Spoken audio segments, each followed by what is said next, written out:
ይስጥልን ክቡራን ተመልካቾቻችን ይህ ከኦኤምኤን ወደ እናንተ የምናደርሰው ዜናችን ነው። ከዜናዎቹ ጋር ነው መምሳድ ማሱ ነኝ። ህብረተሰቡ ኦሮሚያ ክልልን አስመልክቶ ውዥንብር ከሚነዙ የፖለቲካ ፍላጎት ካላቸው ቡድኖች ራሱን መጠበቅ እንዳለበት የተለያዩ የህብረተሰብ ክፍሎች ተናገሩ። የሚዲያ ተቋማትና የፖለቲካ ቡድኖች በኃላፊነት መስራት እንዳለባቸውም ጠይቀዋል። ጫልቱ ተፎ ተጨማሪውን አዘጋጅታለች። በሀገሪቱ የሚገኙ የተለያዩ የሚዲያ ተቋማትና አካላት በኦሮሚያ ክልል ያልተቃጠለ ቤተክርስቲያን ተቃጥሏል በማለት የውሸት ፕሮፓጋንዳ በመንዛት በክልሉ የተለያዩ ከተማዎች ውከት እንዲፈጠር መንስኤ ሆኗል ይላሉ የፊንፊኔ ከተማ ነዋሪዎች። ኢዜማ ውስጥ ያሉ አመራሮች በግልጽ ማህበራዊ ሚዲያቸው ላይ ወይ ፌስቡክ ገጻቸው ላይ የሚጽፉበት ሁኔታ ነበረ። ስቲል የድሮ የ2 አመት የ3 አመቱን ፎቶ ሲለጥፉና ህዝብን ሃይማኖታዊ በተለይ አዳማ ላይ በነበረው ኬዝ ሃይማኖታዊ በማስመሰል ያልተቃጠለ ቤተክርስቲያን ተቃጠለ እየተባለ ሲወራ የነበረበት ሁኔታ የነሱ ችግር ነው ብዬ ነው ማምነው። የሚዲያ ተቋማቱ ሚዛናዊ በመሆን ትክክለኛ መረጃ ለህብረተሰቡ መስጠት አለባቸው ይላሉ። ኢቢሲ፣ ዋልታ፣ ፋና ግን የህዝብ ናቸው። ህዝብ ግብር ከፍሎ የሚያስተዳድራቸው ሚዲያዎች ናቸው። ስለዚህ እነዚህ ሚዲያ ገለልተኛ ሆኖ ትክክለኛ የህዝቡን ስሜት ማንጸባረቅ አለባቸው እንጂ ለአንድ ወገን ሳይድ አድርገው መንቀሳቀስ የለባቸውም ብዬ ነው ማምነው። በሀገሪቱ የተለያዩ ጊዜያት የሚፈጠሩ ክስተቶችን ለፖለቲካዊ ፍጆታ ለመጠቀም ሲሉ ክስተቶቹን ሃይማኖታዊና ብሔር ግጭት በማስመሰል ጸረ ኦሮሞ ፕሮፓጋንዳ በመንዛት ላይ የሚገኙ መገናኛ ብዙሃን ብሔሩን የማይወክሉ ከእውነት የራቁ መረጃዎችን ከማስተጋባት ራሳቸውን ሊቆጥቡ ይገባልም ብለዋል። ያንን የሚያደርጉት በተለያየ መልኩ የኦሮሞን ህዝብ ሲሰድቡ የሚውሉ የኦሮሞን ህዝብ በተለያየ መልኩ ሲተቹ የሚውሉ ትችት ይሻላል በተለየ መልኩ ሲያንጋጥጡ የሚውሉ ሰዎች ናቸው። በዚህ መንገድ የሚፈልጉትን ሁከትንና ብጥብጥን አምጥተው ወደሚፈልጉበት ነገር መሄድ ስለሆነ ፍላጎታቸው 100% እርግጠኛ ሆኜ ነው እንደሚሰማኝ እንደ ኦሮሞ ተወላጅነቴና በኦሮሞ ማህበረሰብ ውስጥ ያለውን ጉዳይ እንደምመለከተው አንድ ግለሰብ አይሳካላችሁም። በእርግጠኝነት ወደ ተፈጥሮ ሰዋዊ ባህሪ ቢመለሱ የተሻለ ብዬ ነው የማስበው። ህብረተሰቡም አካባቢውን ነቅቶ በመጠበቅ የውሸት መረጃዎች ሰለባ መሆን እንደሌለበትና መረጃዎች ሲወጡ ቆም ብሎ በሰከነ አይምሮ ማጤን አለበት በማለት ህዝቡ አንደኛ ነገር ነቅቶ መጠበቅ አለበት። አካባቢው ላይ ዝም ብሎ ተነስ ስለተባለ መነሳት የለበትም። ምንድነው የሚያዋጣኝ ምንድነው የሚሻለኝ ብሎ መጠበቅ አለበት።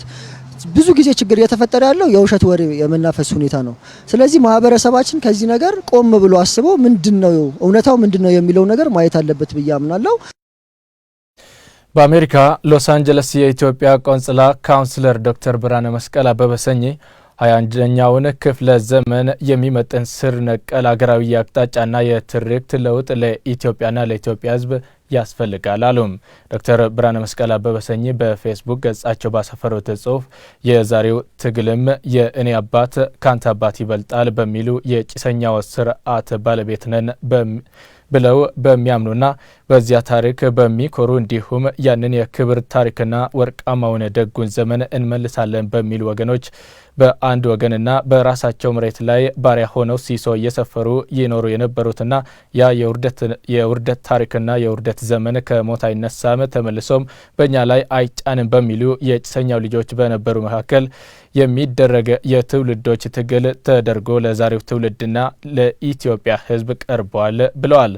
ትግሉን ከ100 ዓመት በፊት አጼ ምኒልክ ካቆሙበት ቦታ እንቀጥልና ይዋጣልን የሚሉም አሉ ብለዋል። ዶክተር ብርሃነ መስቀል አበበሰኝም በአስቸኳይ ስር ነቀል የአቅጣጫና የትርክት ለውጥ ካልተደረገ በስተቀር አሁን ያለው አካሄድ ለሀገሪቱ ህልውና አደጋ መሆኑን ነው የገለጹት። እየለዩ ማዘን ፖለቲካዊ ጥቅምን ከመፈለግ እንጂ ከሰብአዊነት የመነጨ እንዳልሆነ የማረቆ ወጣቶች ወይም የሎዲሳ ተወካይ ተናገረ። የሎዲሳ ተወካይ ለኦኤምኤን በስልክ በሰጠው አስተያየት በቅማንት የጉሙዝና ሌሎች ህዝቦች ላይ ግድያ ሲፈጸም ዝምታን መርጠው ሰሞኑን የሰብአዊ መብት ተከራካሪ ለመምሰል የሚጣጣሩ አካላት ድርጊት ከቅንነት የመነጨ አይደለም ብለዋል። በኦሮሚያ ክልል ላይ በአንዳንድ ቦታዎች ላይ ሰሞኑን በተከሰተው ነገር ላይ ሰው ሞቷል። መሞታቸው በጣም የሚያሳዝን ነው። የተጎዱ ናቸው። ትላንትናም ቢሆን እኛም በነበርን ሳለ አካባቢ ላይ ብዙ በደል ደርሶብናል። ሰው ሞቶብናል። ቢያንስ ማረቆ ላይ ያን ሁሉ ሰው እንኳን ሲሞት መግለጫ ያልሰጡት ዛሬ ላይ ግን ለትርፋቸው ስል ለጥቅማቸው ስል ብለው እዛው ውስጥ ገብተው መግለጫ ይሰጣሉ። ሌሎች ጋር ማአት ነገሮች ተከስተዋል። በቢሊየን የሚቆጠር ንብረት ወድመዋል።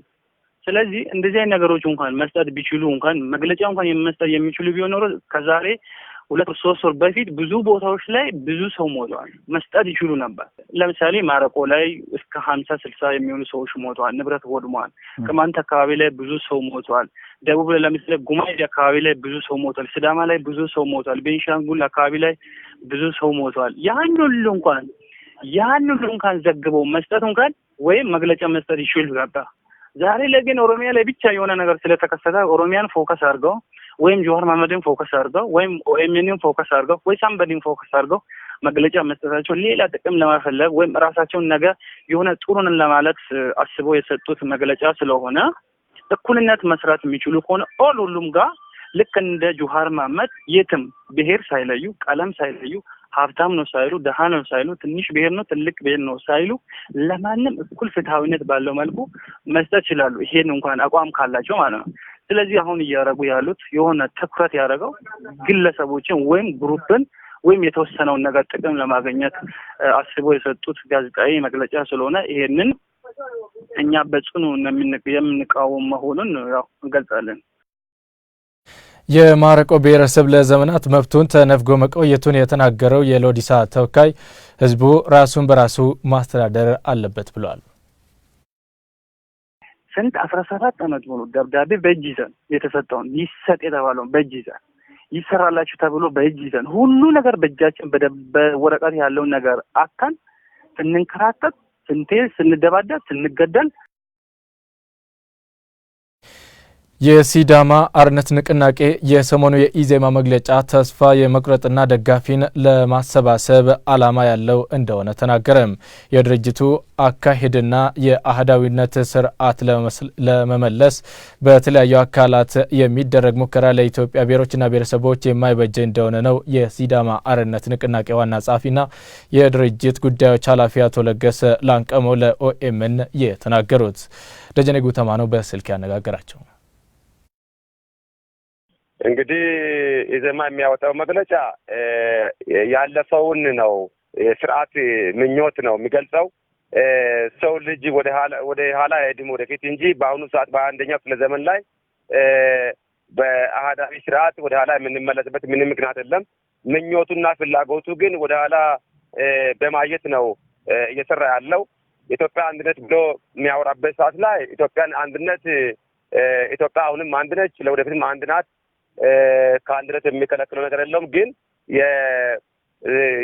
የዜግነት መብት የግለሰብ መብት እያለ የሚያወራው ነገር በተለያየ ጊዜ የሚያነሳቸው ነገሮች ናቸውና ቅዠት ነው። እኔ የሚለው ቅዠት ነው፣ ተስፋ መቁረጥ ነው። ሰዎችንና ሚዲያዎችን መሳደብ፣ አቶ ጃዋርንም ቢሆኑ መንካት ተስፋ መቁረጥ ነው። አቅም ማጣትን ነው የሚያሳየው እንጂ ሌላ ነገር አይደለም።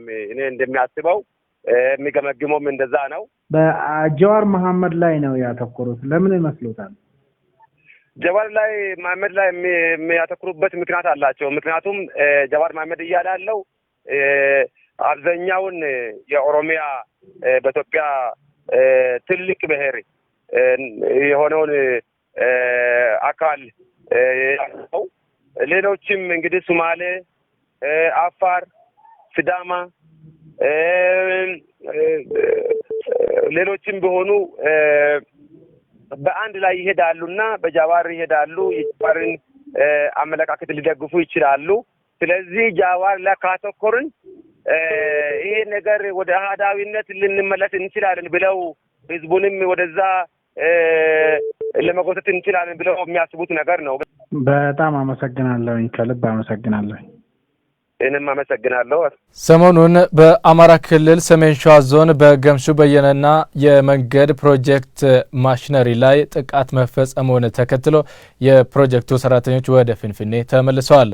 አቶ ገምሹ በየነ እንደተናገሩት ጥቃቱ በተደራጁና ኃላፊነት በማይሰማቸው ወጣቶች ነው የተፈጸመው። በፕሮጀክቱ ሳይት ላይ የ1.3 ቢሊዮን ብር ንብረት እንደነበረ ገልጸዋል። ተጨማሪ ያለን አቶ ኢያዩ አትክልት የገምሹ በየነ ኮንስትራክሽን ውስጥ የከባድ መኪና አሽከርካሪ ናቸው። በዚህ የግል ድርጅት ውስጥ ከተቀጠሩ 7 ዓመት ሆኗቸዋል። አቶ ኢያዩ አትክልት ድርጅቱ በሚያሰራው የዓለም ከተማ ደጎሎ የመንገድ ፕሮጀክት ላይ ተመድበው እየሰሩ ባሉበት ለጥፋት የተደራጁ ወጣቶች የድርጅቱን ንብረትና ካምፕ አቃጥለው ድመዋል። እናም ቤተሰቦቻቸውን የሚያስተዳድሩበት ስራ ተቋርጦባቸዋል። በግል ከፍተኛ ትምህርት ተቋም የሚያስተምሯት ልጃቸው በምን ገቢ እንደሚያስቀጥሏትም እንዳሳስባቸው አቶ ኢያዩ ይናገራሉ። የድርጅቱ ሁሉና ከሌለ እኔም ይሁን ቤተሰቤም ይሁን የለም ማለት ነው የምችለው። እኔ ዩኒቨርሲቲ የምትማር ልጅ አለችኝ። በአሁኑ ሰዓት በጣም ከፍቶኛል። የግል ዩኒቨርሲቲ ነው ማስተምራት። እዚሁ በሚከፈለኝ ነገር ነው ቤተሰቤንም ልጄንም እኔም ይሁን ህይወቴም የሚመሰረተው ይሄ ድርጅት በሚከፈለኝ ክፍያ ነው። ወጣት ታምራት በየነ በገምሹ በየነ ኮንስትራክሽን የዓለም ከተማ ደጎሎ ፕሮጀክት ትራንስፖርት ኃላፊነት ላይ ነበሩ። አሁን የፕሮጀክቱ ስራ በውድመት መቋረጡ የሁሉ ሰራተኛ ቅስም እንደሰበረ ገልጸዋል። በገቢኮን ፕሮጀክት ውስጥ እንደውም 4ኛ ፕሮጀክቴ ነው። 2 ዓመት ሆኖኛል ያልኩ ነው እና በዚህ ቤተሰቤን መመራው በዚህ ስራ መስክ ነው። ስለዚህ የኔ ብቻ ሳይሆን አጠቃላይ ሰራተኛ ለህይወቱም ነው እንጀራ ብሎ ነው። ሌላ ምንም ገቢ የለውም። ሌላ ተልእኮ የለውም። ለስራ አላማ ብሎ ነው ያው የመጣው። የዓለም ከተማ መሃል ሜዳ ፕሮጀክት ማኔጀር ኢንጂነር ሄኖክ መብራቴ የመንገድ ስራው ፈታኝ እንደነበረና በአሁኑ ሰዓት 97% ተጠናቆ የመጨረሻ ስራ ላይ እንደነበሩ ገልጸዋል። ጉዳት ያደረሱ ወጣቶች 3 ጊዜ ተደራጅተው እንደተመለሱ ነው የተናገሩት። በአሁኑ ሰዓት የፕሮጀክቱ ካምፕ ሙሉ በሙሉ ከአገልግሎት ውጪ መሆኑንም አስታውቀዋል። በዋነኛነት ግን ጥቃት የደረሰባቸው የጋራዥ የመሳሪያ መጠገኛ ክፍላችንን ያው ስፔር ፓርቶችም የተለያዩ ነገሮችም ዶክመንቱም ይኖረዋል። እሱን የመዝረፍና የማቃጠል ተግባር ነው የተፈጸመበት። የኔንም የግል በድርጅቱ የሚጠቀምበትን የፕሮጀክቱን ታሪክ የያዘ ላፕቶፕ ከተቀመጠበት ውስጥ ገንጥለው አውጥተው ወስደዋል። ኦልሞስት እንግዲህ ሙሉ በሙሉ ግቢው ከጥቅም ውጭ ሆኗል ማለት ይቻላል። ብረታ ብረቶችን የብረት ስለቶችን በመያዝ አናስወጣም፣ መሳሪያ የማያወጣም፣ ሰራተኛ የማያወጣም የሚል ግርግር ነበር። አንዳንድ ማላስፈላጊ ቃላቶች ነበሩ፣ የሚናገሯቸው ነገሮች ነበሩ ትክክል ያልሆኑ ዝም ብሎ ከዘርጋ የተኮረ አይነት ነገር። ኢንጂነር ሙልጌታ የዓለም ከተማ ደጎሎ ፕሮጀክት ማናጀር በበኩላቸው ጉዳቱ በመንገድ መሰረተ ልማት ችግር ውስጥ ያለው የአካባቢ ማህበረሰብ ነው ይላሉ። ከአዲስ አበባ 200 ኪሎ ሜትር ላይ ያለ ህብረተሰብ በእግሩ የሚሄድበትና አስፋልት አይቶ የማያውቅበት ቦታን አስፋልት እናርግልህ ሲባል አስፋልት አልፈልግም ብሎ ማሽነሪዎችን ያቃጠለ ሰው እኔ ከሱ በላይ ተጎጂ አለ ብዬ አላስብም። የመጀመሪያው ጉዳት ለነሱ ነው፣ ከዛ ቀጣዩ ለድርጅቱ ነው። የድርጅቱ ባለቤት አቶ ገምሹ በየነ በዚያ አካባቢ 1.3 ቢሊዮን የሚገመት ንብረት እንደነበራቸው በመግለጽ የደረሰውን ጉዳት በተጨባጭ ገና እናጠናለን ብለዋል።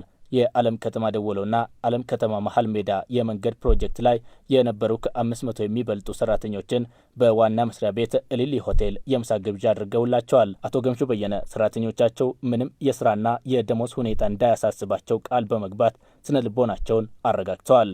ኃላፊነት የማይሰማቸው ሰዎች ናቸው፣ ኃላፊነት የማይሰማቸው ግለሰቦች ናቸው ብለን እንወስዳለን እና ይሄን በዚህ መልኩ ወስዳችሁ አይምሮአችሁን ሳትጎዱ ስራ የቲም ቦታ ላይ አለ፣ እኛ ጋም አለ። የምንችለውን ቦታ ላይ አሸጋሽገን አብረን የምንሰራበት ሁኔታ እንፈጥራለን። አብረን ተቋርሰን እንበላለን። ምንም ችግር የለውም። አትረበሹ። ከቤተሰቦቻችሁ ጋር ደህና መሆናችሁን ተገንዘቡ። ከዚህም በኋላም ደግሞ ደሞዝም ባይደርስ ካምፓኒው ነገ ጧት ወይም ዛሬ ደሞዝውን ከፍለው እናንተ ቤተሰቦቻችሁ ጋር እንድትቆይ እናደርጋለን። በአባገዳና የሃይማኖት መሪዎች ተመርቀው ማበረታቻ ተደርጎላቸዋል።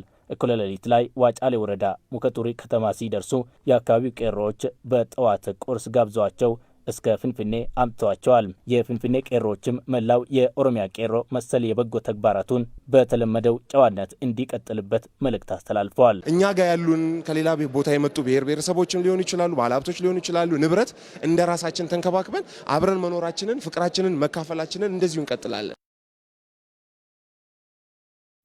ዜናዎቻችን የእስካሁኖቹ ነበሩ። አብራችሁን ስለሆናችሁ እናመሰግናለን።